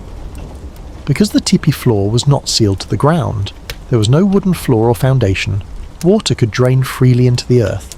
The soil acted as a natural sump, an infinite sink that could absorb whatever water made its way through the drainage system. The amount of water being drained was typically small. Even in a heavy rainstorm lasting hours, the total volume of water that penetrated the outer cover or formed as condensation was measured in cups, or perhaps a few quarts, not gallons. This small volume was easily absorbed by the earth without creating puddles or saturating the soil under the sleeping areas. The absorption happened gradually and continuously throughout the storm. There was never a sudden release of accumulated water. The flow down the ozan was steady, the seepage through the floor coverings was slow, and the absorption into soil was continuous. This gradual process prevented any build-up that might create problems. The location where water entered the soil was also important. The ozan extended down to where it was tucked under the floor coverings, and those floor coverings were positioned where people sat and slept. This meant the water was channeled to the ground beneath the occupied areas, but it sank straight down into the earth, not laterally across the surface. The family sitting and sleeping above never felt dampness because the water was moving vertically downward into the soil, not horizontally across the floor. The drainage system also managed moisture from inside the teepee. Cooking, breathing, and the presence of warm bodies all added moisture to the interior air. A family of 6 people, simply breathing, released about a quart of water vapour into the air every few hours. Cooking added more moisture as water boiled or food released steam. This humid air would rise naturally with the warmth. Most of it exited through the smoke hole along with the smoke, but some of it would contact the ozan and potentially condense if the liner became cold. However, the ozan was buffered from extreme cold by the air gap. The outer cover might be very cold from rain and wind, perhaps dropping to 30 or 40 degrees Fahrenheit. But the ozan, separated from the outer cover by 6 to 12 inches of insulating air remained much warmer, perhaps 60 or 70 degrees even in cold conditions. This higher temperature meant the ozan was usually above the dew point of the interior air. Condensation didn't form readily on the ozan's inner surface because the surface wasn't cold enough to cause the moisture to condense. The insulating air gap prevented the interior liner from becoming cold enough to create condensation problems. If condensation did form on the inner surface of the ozan, the surface facing the living space, the treatment was the same as for any other unwanted moisture. The droplets would grow, coalesce, and run downward following gravity. The tucked bottom edge channeled this condensation to the ground as well, keeping the living space dry. The effectiveness of this drainage system meant that the interior of the teepee could remain completely dry, even if the outer cover was leaking in multiple places. As long as the leaks were above the point where the ozan was attached to the poles, and most leaks would be, since that's where the outer cover was most exposed to weather, the water would be caught and channeled away. This gave the teepee remarkable resilience and forgiveness. An old cover with some seam separation or worn spots could still provide effective shelter. The family wouldn't necessarily need to repair every small leak immediately, because the ozan provided a backup barrier that caught any water that got through. Of course, proper maintenance was still important, but the double wall system meant that minor deterioration of the outer cover didn't immediately compromise the interior. The system also meant that condensation, which was inevitable in any heated shelter during cold, wet weather, never became a problem. In a single-wall tent or simple shelter, condensation forming on the interior surface would drip directly onto occupants and belongings. But in the teepee, condensation formed on the outer cover, ran down to the ozan, and was channeled away harmlessly. This water management was entirely passive. It required no pumps, no channels to be cleared, no active intervention. Water simply followed gravity and the geometry of the structure, finding its way from where it entered to where it could be safely absorbed by the earth. The system worked automatically, continuously, requiring no attention or maintenance during the storm. The genius of the design was in understanding where water would go naturally and providing paths for it to follow that kept it away from the living space. Rather than trying to keep every drop of water out, an impossible task with available materials, the design accepted that some water would get through, but ensured that this water never reached the interior. This approach to water management, guiding rather than completely blocking, was sophisticated engineering. Modern waterproofing often tries to create perfect barriers, but the teepee recognized that perfect barriers are difficult to maintain, and instead created a system that handled imperfect barriers gracefully. The result was that families could sleep soundly during heavy storms, completely dry and comfortable, even though water was actually present in their shelter, just safely contained in hidden channels between the walls, flowing harmlessly down to the ground beneath them. Water through the teepee's double wall system followed paths determined by the structure's geometry and the properties of the materials. Water that penetrated the outer cover or condensed on its inner surface responded immediately to gravity. Liquid water, being denser than air, naturally flows downward unless something prevents it. On the curved, sloped inner surface of the teepee cover, water had a clear path, downward along the cone. Tanned hide has a texture that influences how water moves. Brain-tanned leather, especially when slightly damp, wets readily. Water doesn't bead up into drops that might fall or drip. Instead, it spreads into thin films that cling to the leather surface and flow as sheets. This behaviour was important for the drainage system. Water flowing as thin films along the hide surface stayed in contact with the hide and followed its contours. It didn't drip off in random places. It ran in predictable patterns, generally downward and slightly inward following the cone's slope. Water spiraled slightly as it flowed down the curved cone. A drop starting at the top of one section of the outer cover would run downward, but also drift inward toward the centre as it followed the curved surface. This spiralling flow helped distribute water across the hide rather than concentrating it in channels that might overwhelm certain areas. When water running down the inner surface of the outer cover reached the ozan attachment point, the geometry created a natural transfer. Water flowing around the poles transferred smoothly from the outer cover to the outer surface of the ozan. Once on the outer surface of the ozan, the water continued its downward journey. The liner's surface was also tanned hide, with similar wetting properties to the outer cover. Water spread into thin films and flowed smoothly downward. The ozan's angle roughly paralleled the angle of the outer cover above it, though the liner hung more vertically in some Teepee designs. Water continued flowing downward at a similar angle to how it had been flowing on the outer cover. There was no dramatic change in direction that might cause water to pool or drip. As the water ran down the outer surface of the ozan, it moved through the air gap between the walls. This air gap was dark. No light penetrated this space except possibly a faint glow from the interior through the liner. The water flowed unseen, unheard, completely isolated from the family's awareness. The outer surface of the ozan remained relatively dry in most areas. Water only flowed where it had entered from above, typically along certain seams of the outer cover where penetration was most likely, or in areas where condensation was heaviest, usually near the top where warm air contacted the cold outer cover most directly. Large areas of the liner's outer surface might remain completely dry throughout a storm. The temperature in the air gap was intermediate between the cold outer cover and the warm interior. The outer cover might be at ambient temperature, perhaps 40 degrees on a cold, rainy day. The interior might be 70 degrees from the fire and body heat. The air gap temperature would fall somewhere between, perhaps 55 degrees, cooler than inside but warmer than outside. This intermediate temperature had implications for water behaviour. The water flowing down through the air gap was slightly warmer than it had been on the outer cover. Warmer water flows more easily because it has lower viscosity.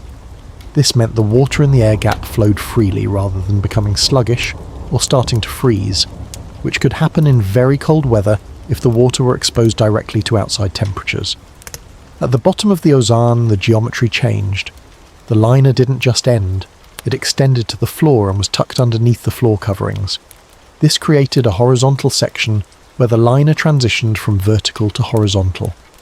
Water flowing down the vertical section of the liner reached this transition point and continued flowing along the now horizontal section. Gravity still pulled the water downward into the floor coverings and earth, but now it also had to move horizontally outward from the centre of the teepee following the cone shape. The tucking arrangement helped manage this transition. The liner was laid flat on the ground, extending outward from where it had been hanging vertically. The floor mats were then placed on top of it, covering the liner. The sleeping robes were placed on top of the mats. This created layers that pressed the liner flat against the ground. Water reaching the bottom of the liner soaked into the hide at that point. The hide, being leather, absorbed moisture to some degree. This absorption slowed the water's movement and gave it time to spread laterally along the bottom edge of the liner rather than flowing as a concentrated stream. From the wetted hide of the liner, water wicked into the willow mats above. Wicking is the movement of liquid through porous material via capillary action. The willow mats, being natural plant material with a cellular structure, had countless tiny spaces that could hold water. Water moved into these spaces, spreading from the saturated liner into the drier mats. The wicking was slow but continuous. As the bottom of the liner became wet from water flowing down from above, this moisture gradually spread upward into the mats through capillary action. The mats absorbed the water, holding it in their structure temporarily. But the mats were also permeable. Water that soaked into the mats could pass through them. The woven structure of willow rod mats had gaps between the rods. Water collected in these gaps and eventually dripped through to the earth below. The process from liner to mats to earth was slow and gradual. Water didn't pour through, it seeped. This slow seepage meant that water was always moving through the system but never accumulating. The liner's bottom edge might be damp but not soaking wet. The mats underneath might be moist but not saturated. The earth below absorbed water as it arrived, drop by drop. The bison robes on top of the mats were less permeable than the mats themselves. The thick fur and hide of a bison robe resisted water penetration much more effectively than woven willow mats. This meant that water didn't typically soak all the way up through the mats and into the robes. The robes acted as a protective layer that kept the sleeping surface dry even though moisture was present in the layers below. A person sleeping on the robes would feel dry, comfortable fur against their body, completely unaware that a few inches below them, water was seeping through mats on its way to the ground. This layered absorption and transmission system created a buffer that could handle varying rates of water flow. If rain was light and little water penetrated the outer cover, the drainage system worked easily with minimal moisture in the mats. If rain was heavy and prolonged, More water flowed through the system. The mats became more saturated, but the increased flow was still handled adequately because the earth below could absorb the additional water. The system had capacity for much more water than normally arrived. The total volume of the willow mats, all the space between rods and the cellular space within the plant material, could hold a significant amount of water if necessary. But under normal conditions, the flow was small enough that the mats never approached saturation. They remained slightly damp in the areas where water was flowing, but never soaked. The earth below provided effectively unlimited capacity. Soil can absorb remarkable amounts of water through its pore space, the gaps between soil particles. Prairie soils, being rich in organic matter and having excellent structure from grassroots, were particularly absorbent.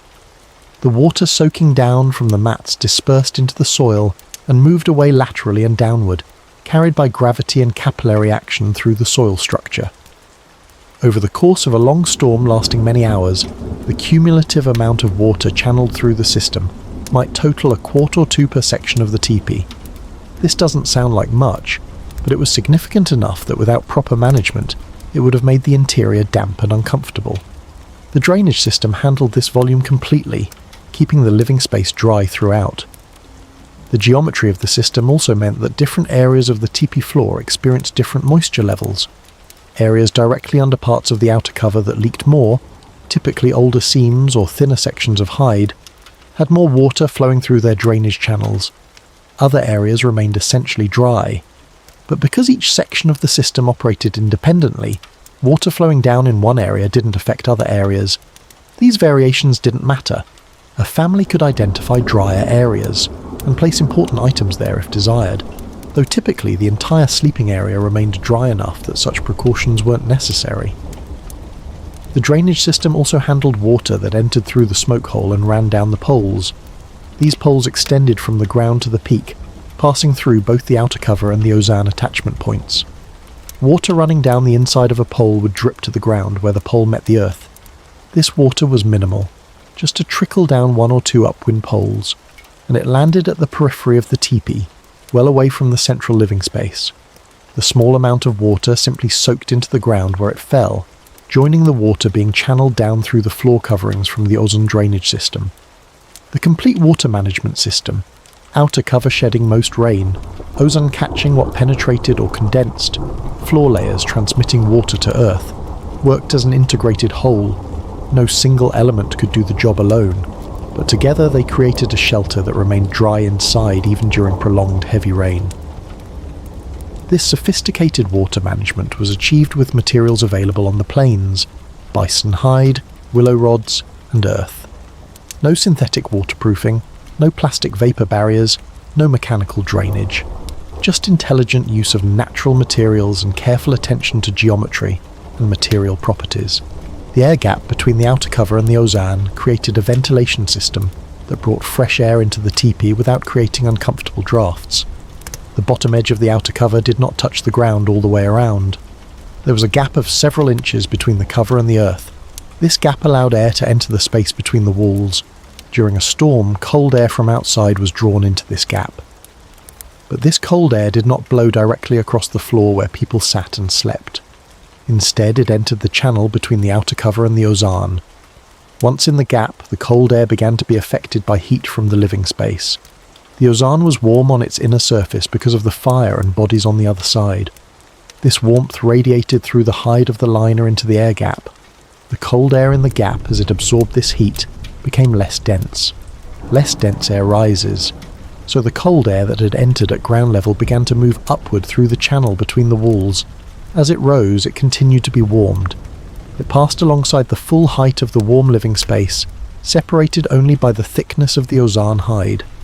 By the time the air reached the top of the ozan, 6 to 8 feet above the floor, it had been substantially preheated. At the top of the ozan, the air in the gap spilled over into the upper part of the teepee interior. The air that entered the living space was no longer the cold outside air. It was fresh air that had been warmed during its journey up through the gap. This preheated fresh air circulated through the upper portion of the living space, then joined the smoke and hot air rising from the fire. Everything ultimately exited through the smoke hole. The result was continuous ventilation without drafts. Fresh air was constantly entering the teepee. but it was entering as warm air from above rather than cold air from below. People sitting or lying near the floor felt no cold breeze, no uncomfortable draft. The floor of the teepee was not bare ground. It was carefully prepared and layered to provide comfort, cleanliness and insulation from the cold earth below. This floor system was as important to the overall comfort of the teepee as the walls and roof, yet it's often overlooked in discussions of teepee design. The preparation began with the ground itself. When a teepee was erected at a new camp location, the area inside would be examined and prepared. Any large rocks, sticks or debris would be removed. The goal was to create a relatively smooth, level surface. In some cases, the ground would be worked more extensively. If the earth was very hard, it might be loosened slightly with digging sticks to improve its ability to absorb moisture. If the ground sloped noticeably, the high side might be scraped down, or the low side built up with earth to create a more level surface. Once the ground was prepared, the first layer of the floor system was put in place. This foundational layer consisted of materials that created an air barrier and lifted the living surface above the ground. Willow rods woven into mats were the most common material for this layer. Willow was abundant along rivers and streams throughout the plains. Long straight willow shoots could be harvested, dried and woven into flexible mats. The weaving technique was simple but effective. Shoots were laid parallel and bound together with cordage made from plant fibres or sinew. The result was a mat perhaps 4 feet wide and 6 feet long, easily rolled up for transport. Multiple mats would be needed to cover the floor of a family teepee. A 15-foot diameter teepee might require 8 to 12 mats, depending on its size and how they were arranged. The mats were laid with their edges overlapping slightly to eliminate gaps. The willow mats served several critical functions. They kept the living surface above any dampness in the soil. Even if the ground was slightly moist from recent rain or morning dew, the mats created a barrier that prevented this moisture from reaching the items and people above. The mats trapped air in the spaces between rods, providing insulation against ground cold. The earth, especially at night or during cold weather, could be significantly colder than the air temperature. Without insulation, this cold would conduct directly into people's bodies as they sat or slept.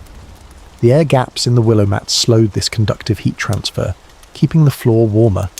The mats created a clean, defined surface that prevented direct contact with dirt and made the floor easier to keep tidy. Debris could be swept off the mats. The mats also provided slight cushioning.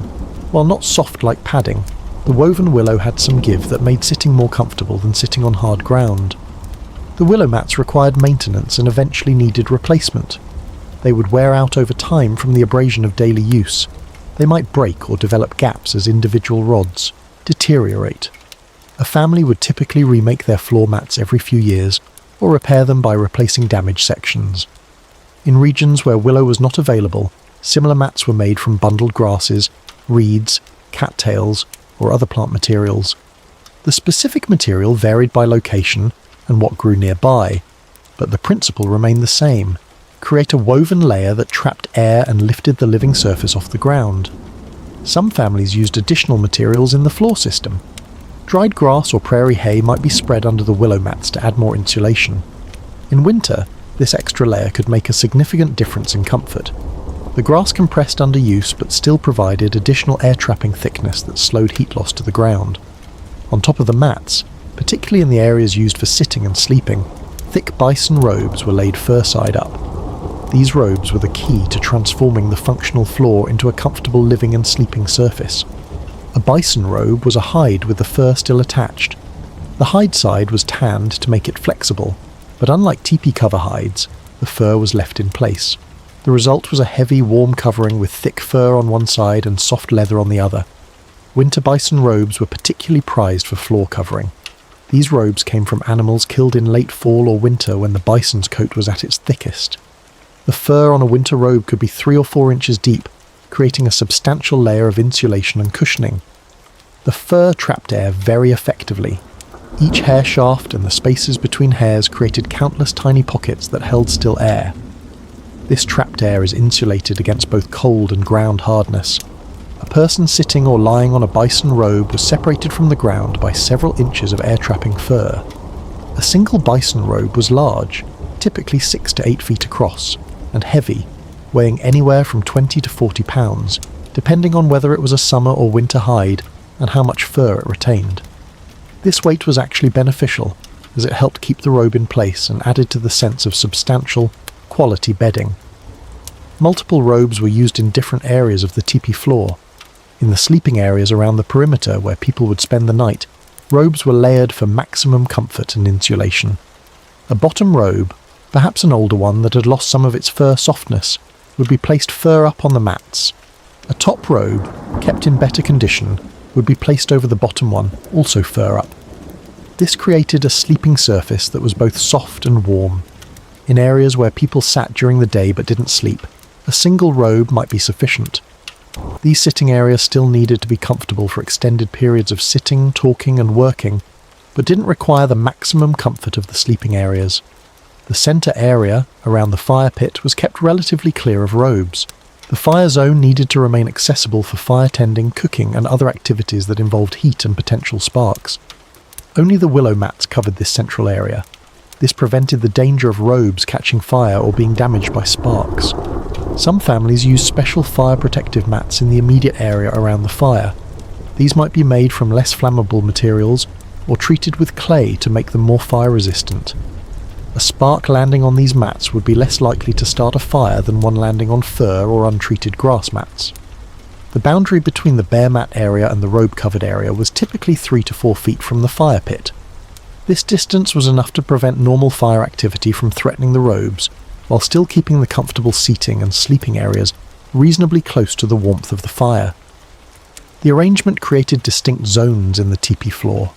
Moving from the centre outward, there was first the fire pit itself, then a ring of bare mats for fire tending and cooking, then a ring of single robe coverage for daytime sitting and activity, and finally the outer ring of double robe coverage for sleeping. This zoning maximised both safety and comfort. The robes were positioned with their edges overlapping slightly to eliminate gaps where cold could penetrate. The goal was to create a continuous surface of fur that covered all sleeping and sitting areas. Any gaps between robes were filled with smaller pieces of hide or fur to maintain the continuous insulation. The perimeter of the teepee, along the walls, served partly as storage space. Parfleches, rawhide containers, were stacked against the walls in this area. These containers were made from raw hide, untanned hide that had been scraped and dried while stretched, creating a stiff material that was folded into envelope-like shapes and laced closed. Parfleches held dried meat, pemmican, a mixture of dried meat, fat and berries, extra clothing, tools and other supplies. The containers were decorated with painted geometric designs that identified their owners and contents. A family might have a dozen or more parfleches of various sizes. Stacking parfleches along the walls served multiple purposes. It kept supplies organised and accessible. It kept them up off the ground where they might otherwise absorb moisture, and it provided additional insulation along the perimeter, as the stacked containers created another air-trapping layer between the living space and the outer walls. Other items stored along the periphery included weapons, bows, arrows, lances, shields, specialised tools, and extra hides or robes.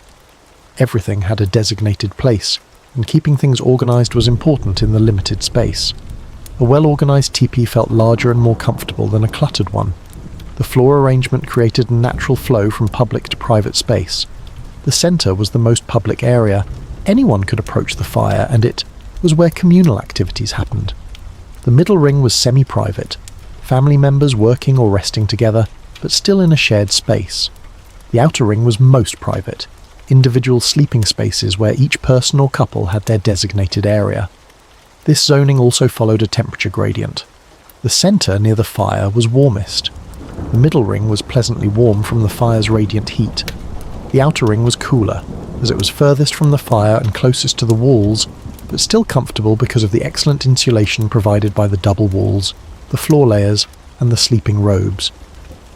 The floor coverings required ongoing maintenance. Robes needed to be shaken out regularly to remove dust, food crumbs, and other debris. This was typically done outside the teepee on dry days. The robes would be taken out, shaken vigorously, and perhaps beaten lightly with sticks to dislodge embedded dirt. This restored the loft of the fur and kept the robes fresh. The willow mats also needed periodic attention. They would be taken outside and beaten to remove accumulated dust. Any broken rods would be repaired, or the mat would be replaced if the damage was extensive. Keeping the mats in good condition ensured they continued to provide insulation and a clean base for the floor system. In winter, families added extra insulation to cope with severely cold ground. Additional layers of dried grass might be spread under the mats. Extra robes might be added to the sleeping areas. Some families stuffed dried grass or cattail down between the layers of floor covering to add loft and insulate better. These winter modifications could make a significant difference in comfort during the coldest weather. The ground in winter could be frozen solid, conducting cold very effectively. Every additional layer of insulation helped slow this heat loss and keep the sleeping areas comfortable. In summer, the opposite was true. Minimal floor covering was preferred to avoid trapping too much heat. Some families would roll up some of the robes and store them, leaving only single layer coverage or even just the mats in some areas. This allowed the ground to cool to moderate the interior temperature during hot weather. The floor system also had to accommodate the ozan, which was tucked underneath at the perimeter. The liner's bottom edge was laid flat on the ground, then the mats were placed over it, then the robes on top of that. This sandwiched the liner firmly between the ground and the floor covering, creating the seal that was essential for the water management system. The tucking had to be done carefully to avoid creating lumps or uneven spots in the sleeping surface. The liner was positioned as flat as possible before the mats were laid. The weight of the mats and robes pressed the liner flat, but any wrinkles or folds could create uncomfortable spots for sleeping. The complete floor system, ground preparation, willow mats, bison robes, positioned storage, transformed the bare earth into a comfortable living space. The system provided insulation from ground cold, cushioning for sitting and sleeping, cleanliness that would be impossible with bare ground, and organisation that made the limited space functional. People living in Teepee spent significant time on this floor, sitting, working, eating, and sleeping. The quality and maintenance of the floor system directly affected their daily comfort and quality of life. A well-made, well-maintained floor made the teepee feel like a real home rather than just a temporary shelter. At the exact centre of the teepee floor was the fire pit. This was not simply a convenient place to build fires, it was a deliberate, carefully positioned feature that was central to the teepee's function as a living space. The fire was the heart of the home in both practical and symbolic ways. The fire pit was usually a shallow depression, typically circular, perhaps 2 feet in diameter and 6 inches deep. The shallow depth was intentional. It didn't need to be a deep hole. The purpose was to contain the fire slightly, preventing coals from rolling away, and to create a defined space that marked where the fire belonged. The depression also created a slight bowl shape that helped direct heat upward and outward. The depression was often lined with flat stones if suitable ones could be found. Stone selection mattered. The best stones were those that could withstand repeated heating and cooling without cracking. Sandstone and limestone were generally good choices. Granite could work, but sometimes cracks from thermal stress. Shale and slate tended to flake and were less desirable. The stones didn't need to completely cover the fire pit. Even a ring of stones around the edge was beneficial. The stones served multiple purposes beyond simply lining the pit. They protected the earth from becoming too charred and damaged. Excessive charring could create a powdery ash layer that was messy and reduced the ground's ability to hold heat. More importantly, the stones radiated heat. During the day, when the fire burned actively, the stones absorbed heat. Even after the flames died down at night, the stones continued radiating this absorbed heat for hours. This heat storage extended the warming effect of the fire far beyond the actual burning time. A family could bank the fire at night, covering the coals with ash, and the surrounding stones would continue warming the teepee while everyone slept. The stones also provided stable, level surfaces near the fire. Cooking pots could be set on the stones. Food items that needed to be kept warm could be placed there.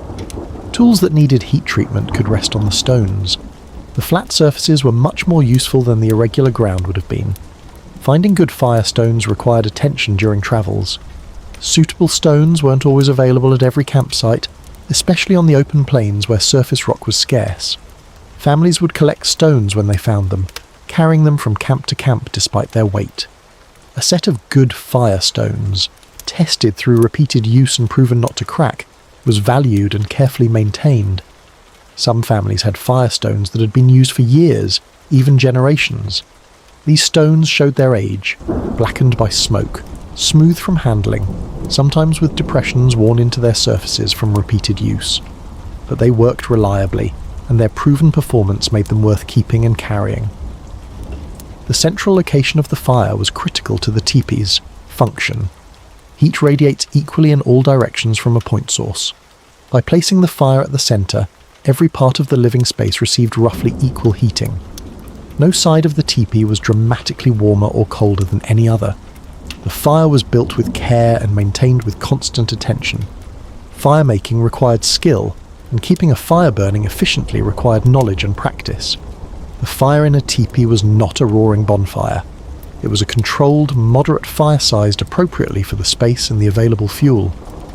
Building the fire began with the preparation of materials. Tinder was essential, the first material to catch flame from a spark or coal. Good tinder was dry, fine, and readily combustible.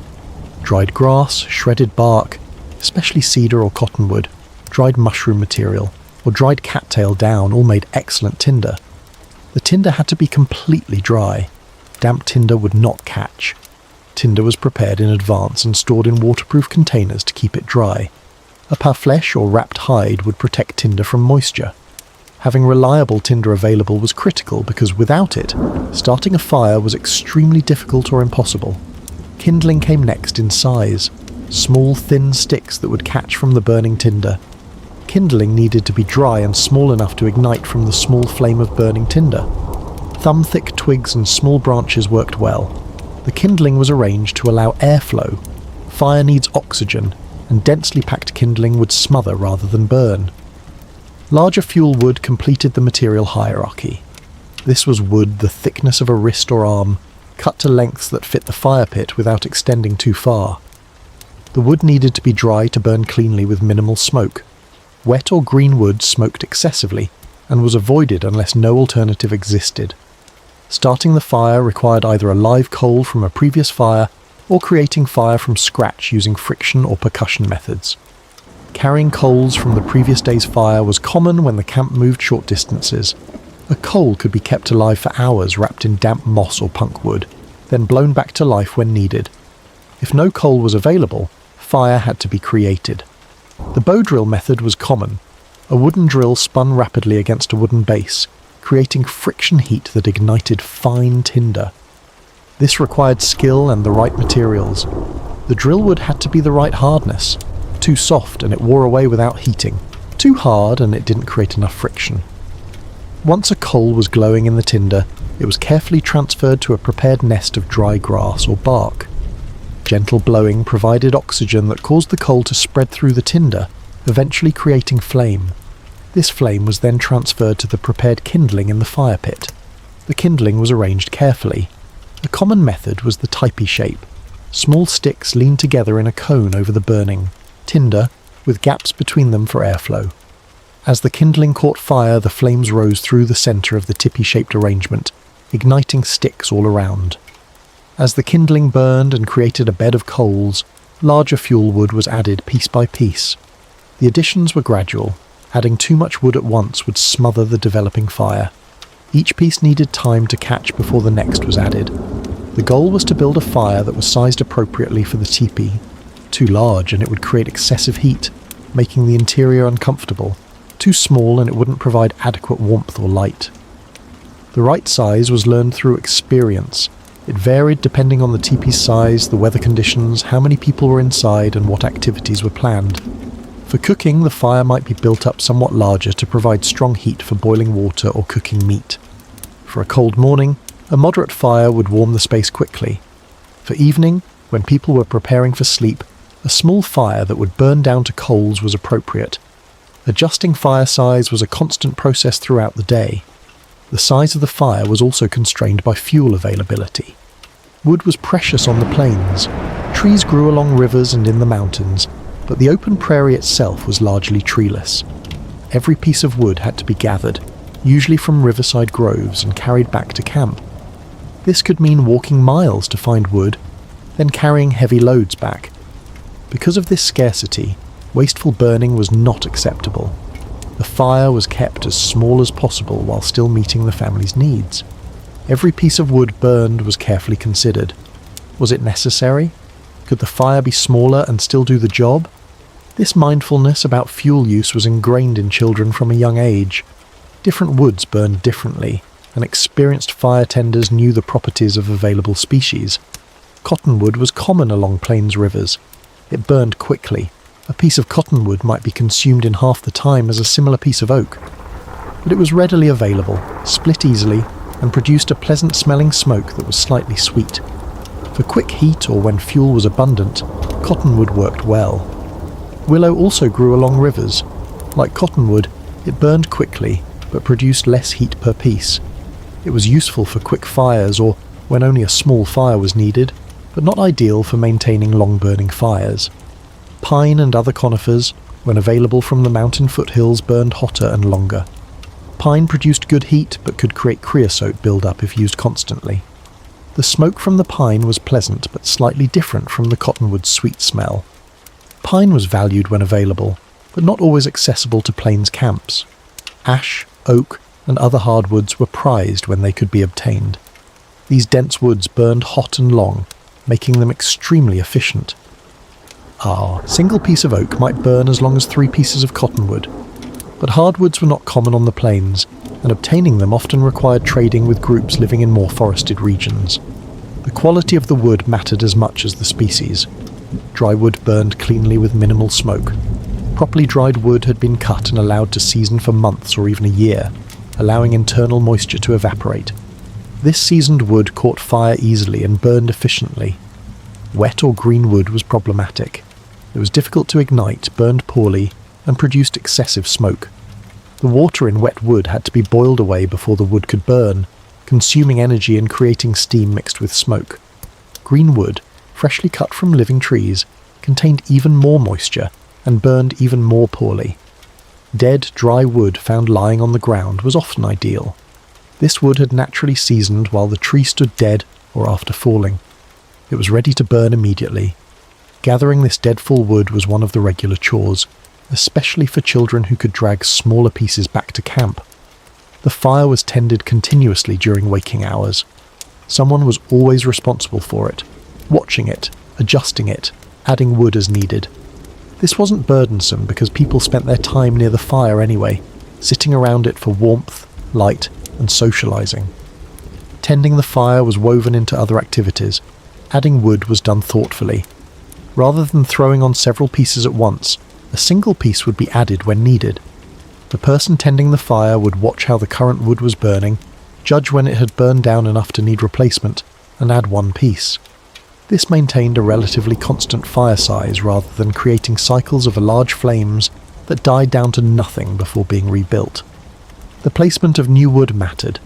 Setting it across existing coals ensured it would ignite from below. Positioning it to maintain air gaps allowed oxygen to reach all burning surfaces. Creating a log structure, pieces leaned against each other or lay in a pattern, maintained fire shape and promoted even burning. Stirring the coals occasionally was important. As wood burned, it created coals, the partially burned wood that glowed with heat. These coals would gradually accumulate and ash would form on their surfaces. The ash insulated the coals, making them burn cooler and less efficiently. Stirring with a stick knocked the ash off, exposing hot coal surfaces and improving combustion. The fire required different management at different times of day. Morning fire building restored warmth after the cool night. The previous night's coals, if properly banked, could still be alive under their ash covering. Gentle stirring and blowing would expose glowing coals. Adding small kindling to these coals would create flame, and the fire could be built back up to a useful size. During the day, the fire burned moderately for cooking and warmth. Cooking times required more heat. Pots of water to boil, meat to roast. Between cooking sessions, the fire could be allowed to burn lower, conserving fuel while still providing enough warmth for comfort. Evening brought a transition. As darkness fell and the family prepared for sleep, the fire was allowed to burn down.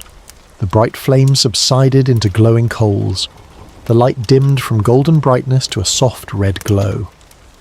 This reduction in light signaled the transition from day to night, from activity to rest. At night the fire was banked, arranged for slow, sustained burning with minimal attention. The coals were gathered into a compact pile in the centre of the fire pit. Ash was raked over them, covering them with an insulating layer. A few larger pieces of wood might be placed on top, positioned to burn slowly throughout the night. This banked fire produced minimal flame but substantial heat from the glowing coals beneath. The heat radiated outward, warming the teepee without creating bright light that would interfere with sleep. The surrounding stones, heated throughout the day, continued releasing stored heat as well. A properly banked fire could maintain warmth for 6 to 8 hours or more. In the morning, the coals under the ash would still be alive, warm enough that stirring and adding kindling would bring the fire back to life without needing to start from scratch. The skill of banking a fire was learned through practice. Too much ash smothered the coals completely, and they would die during the night. Too little ash allowed the fire to burn too quickly, consuming all the fuel before morning. The right amount kept coals alive and burning slowly, maintaining warmth throughout the night without waste. Fire safety was taken seriously. In a hide-covered dwelling, an out-of-control fire could be catastrophic. The tipi would burn rapidly, and escape might be difficult in darkness or confusion. Preventing fire accidents was essential. Children were taught fire safety from an early age. They learned not to play near the fire, not to run around inside the teepee where they might stumble into it, and not to throw things that might cause sparks. As they grew, they learned to tend the fire themselves, under supervision at first, developing the skills and caution necessary to manage fire safely. Sparks were a constant concern. Wood burning would occasionally pop, sending sparks flying outward. Most sparks landed harmlessly in the fire zone, where the floor was bare mats, not flammable robes. But vigilance was necessary. If a spark landed on a robe or other flammable material, it had to be immediately brushed away or stamped out. Some families kept a small container of water near the fire for emergencies. If something caught fire accidentally, water could be splashed on it to extinguish flames before they spread. But water was often scarce, so this wasn't always practical. Prevention through careful fire management was better than relying on emergency measures. The smoke from the fire rose naturally with the hot air. Smoke is less dense than cool air. The heat of combustion makes the gases expand, becoming lighter. This buoyancy caused smoke to rise through the interior of the teepee, following the cone shape upward toward the apex. The amount of smoke visible inside the teepee depended on many factors. Dry wood burned cleanly with minimal smoke. Wet or resinous wood produced more smoke. A well-maintained fire with good airflow produced less smoke than a smouldering fire. The smoke flap system at the peak controlled smoke evacuation. When properly adjusted, the smoke rose through the living space and exited through the smoke hole efficiently. The low-pressure zone created by wind flowing over the adjusted flaps actively pulled smoke upward and out. Some smoke inevitably lingered in the upper reaches of the teepee, above the ozan. This was not considered a problem because that space was above people's heads and outside the primary living area. The smoke staying high meant the breathing space below remained clear. The presence of some smoke actually had benefits. Smoke deposited resins on the inner surface of the outer cover, continuing the preservation process that had begun during the smoking treatment of the hides. This ongoing smoke exposure kept the hides water resistant and deterred insects. The smoke also had a subtle fumigating effect, discouraging flies, mosquitoes and other insects from entering the teepee. This made the interior more comfortable during seasons when insects were active. The slight smoke smell also became associated with home and family, a comforting scent that signalled safety and belonging. Managing smoke during a rainstorm required careful attention to the smoke flaps. As described earlier, the flaps had to be adjusted based on wind direction to create a protected exit channel that kept rain out while allowing smoke to escape. This adjustment was part of the storm preparation routine. During a prolonged storm, the smoke flap configuration might need readjustment as wind direction shifts. Someone would periodically check from outside, observe the current wind, and reposition the smoke flap holes if necessary. Inside, the family would notice if smoke began to accumulate. This was the signal that the flaps needed adjustment. The fire provided more than heat and light. It was where food was cooked, making it central to daily survival. Cooking methods varied depending on what was being prepared and what tools were available. Direct roasting over the fire was common for meat. A piece of meat could be skewered on a stick and held over the flames until cooked. The outside would char slightly while the inside cooked through. This method required attention, holding the meat at the right height and turning it regularly. but it produced flavourful results. Boiling in pots was another common cooking method. Clay pots or paunches, bags made from animal stomachs, could be filled with water and heated over the fire. Meat, roots, or other ingredients added to the boiling water created stews or soups. The pot had to be supported over the fire, either hanging from a tripod of sticks or set on stones at the fire's edge. Stone boiling was used when fireproof containers weren't available. Water and ingredients were placed in a hide bag or a carved wooden bowl. Stones were heated in the fire until very hot, then transferred to the water using sticks. The hot stones would boil the water, cooking the food. Additional heated stones could be added as needed to maintain cooking temperature. Baking in ashes was effective for certain foods. Roots like prairie turnips could be buried in hot ashes at the fire's edge. The surrounding heat baked them slowly until tender. This method worked well for foods that could withstand some ash or dirt on their surface. The fire was also where water was heated for drinking and washing. Cold water was more palatable when warmed. In winter, snow could be melted in pots over the fire to create water. The fire made it possible to maintain basic hygiene even in challenging conditions. Beyond practical uses, the fire had social and psychological importance. It was the gathering point where the family came together. People sat facing the fire, their activities oriented around it. The fire's light created a sphere of visibility and connection in the darkness. Stories were told by firelight. The flickering flames created an atmosphere conducive to narrative. Faces were illuminated from below, creating dramatic shadows that made storytelling more engaging. The warmth and light of the fire created a sense of security that made it easier to share, to connect, to maintain family bonds. During a storm, when the family was confined inside for extended periods, the fire became even more central to their experience. It was the constant in the midst of chaos. The storm raging outside, but the fire burning steadily inside. Its warmth and light were evidence that the shelter was working, that they were safe. The fire was also symbolically important in many Plains cultures. It represented life, warmth, home, the centre of existence. Some groups considered the fire sacred, a living entity that required respect and proper treatment. Offerings might be made to the fire and certain protocols observed about how to approach it and use it. Children growing up in teepees learned to read the fire, to understand its moods and needs. They could tell by looking whether it needed more wood, whether the coals needed stirring, whether smoke was being produced that indicated wet wood or poor combustion.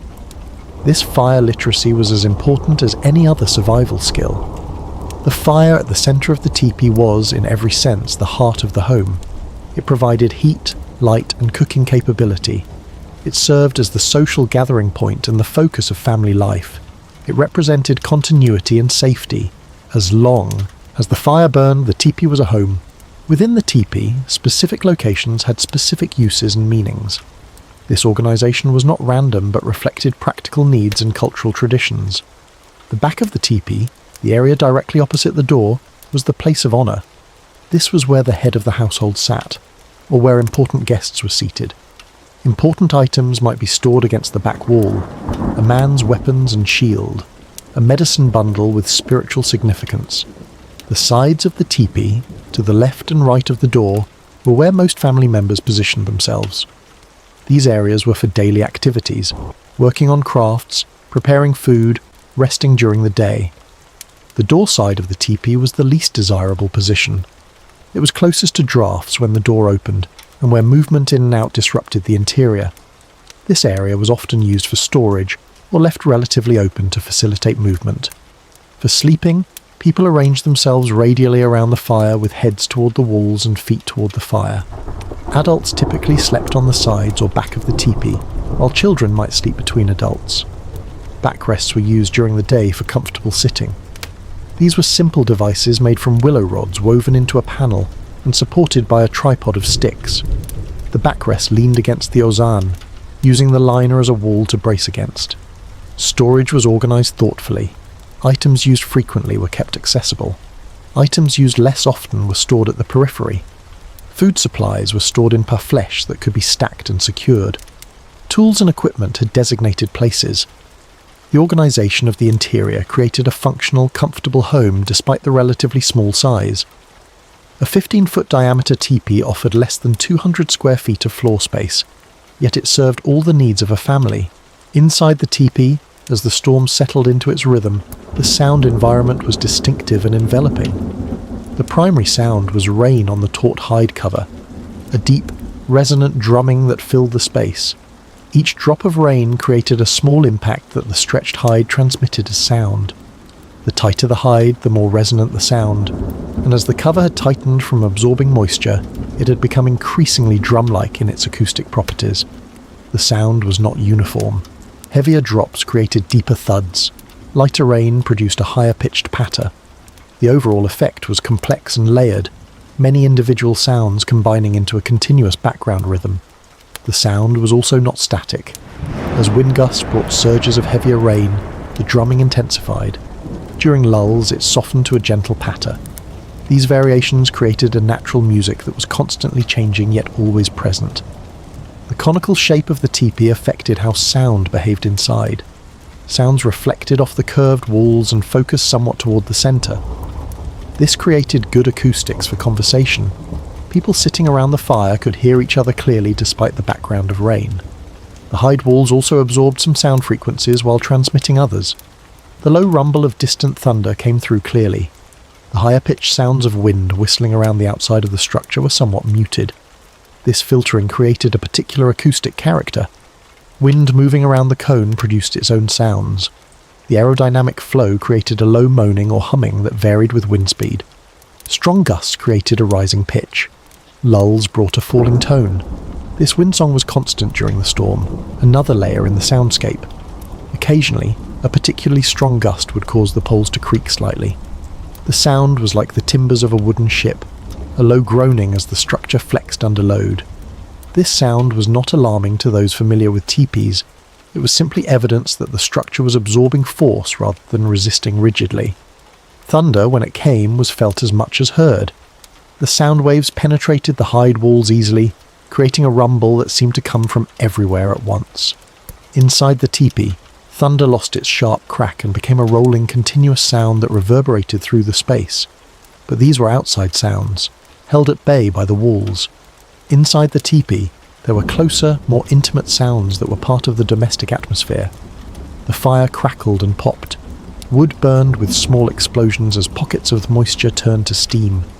Flames whispered and hissed as they consumed dry wood. Coals shifted with soft settling sounds as they burned down. People created sounds through their activities and presence.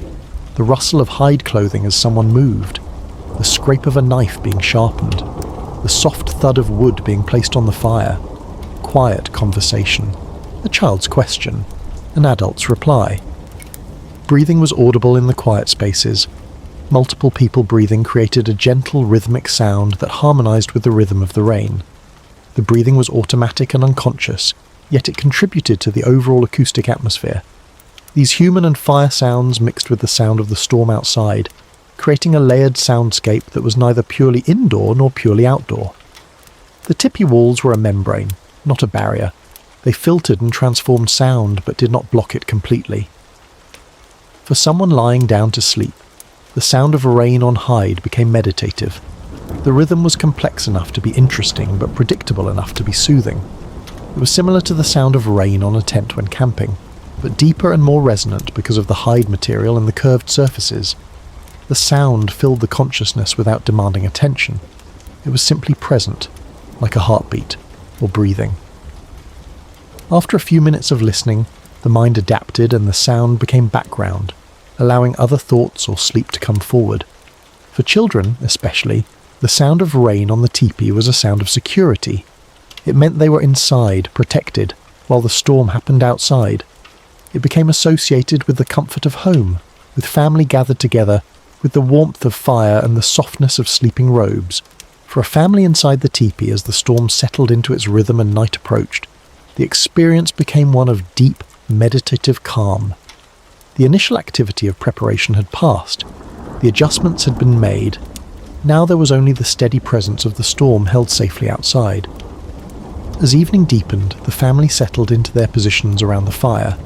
Some worked on small tasks, sharpening a knife, mending a torn seam in a piece of clothing.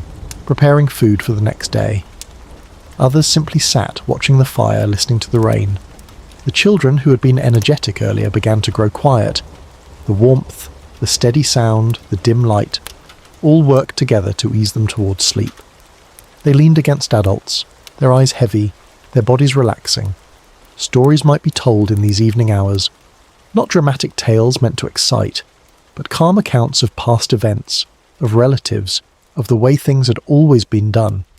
The stories were told in steady voices that matched the steady rain, adding to the atmosphere of calm rather than disrupting it. The fire was allowed to burn lower as night came on. The bright flames subsided into glowing coals. The light dimmed from golden to a soft red. This reduction signalled the transition from day to night, from activity to rest. People arranged their sleeping places on the thick furs. They pulled robes over themselves, creating warm cocoons. They positioned themselves with heads toward the walls and feet toward the fire, finding the comfortable middle zone between the warmth at the centre and the cooler air at the edges. The breathing of the family created its own rhythm, joining the rhythm of the rain. As individuals fell asleep, their breath slowed and deepened. The multiple slow breaths became another layer in the soundscape. Rain, fire, breath, all creating a complex but soothing pattern. The storm continued outside, sometimes heavier, sometimes lighter, but always present. Inside, the family slept. The fire burned down to coals but continued to radiate warmth. The ozan held the heat inside. The double walls kept the cold outside. This was sleep in its most secure form, protected on all sides, warm despite the storm, dry despite the rain. The Tipi was performing exactly as it had been designed to perform, as it had performed through countless storms over countless generations. For a child sleeping in the Teepee, this experience became a memory that would last a lifetime. The sound of rain on hide, the warmth of the fire, the presence of family, the absolute security of being protected.